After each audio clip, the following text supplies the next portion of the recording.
বাৰু আপোনালোকে 2024 বৰ্ষৰ আৰম্ভণিতে আপোনালোকে এবাৰ নিজৰ ভাগ্যখন পৰীক্ষা কৰি চাব পাৰে 100 টকা দি।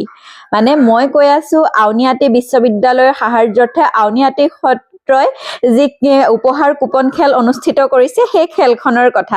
আপোনালোকে বাৰু টিকেট লৈছেনে? আৰু গোলাঘাটত যদি টিকেট ল'ব বিচাৰে কোৰ্ট ৰোডেদি আহি অকণমান কোৰ্টখন পাৰ হৈ আহিয়ে বাওঁহাতলৈ এখন বিতুপন হাজৰিকা কম্পিউটাৰ চেণ্টাৰ পাব। তাতে টিকেট উপলব্ধ, মই তাতে টিকেট ৰাখিছো, আপোনালোকে টিকেট ক্ৰয় কৰিব পাৰিব। তাৰ পৰা যদি বিচাৰে যে অফলাইন টিকেট সংগ্ৰহ কৰো তেতিয়াহ'লে আপোনালোকে এই দাদাজনৰ দোকানখনলৈ আহিব আৰু টিকেট সংগ্ৰহ কৰিব পাৰিব।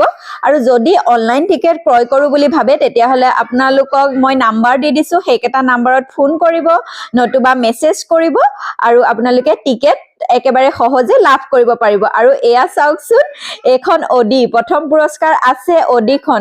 আৰু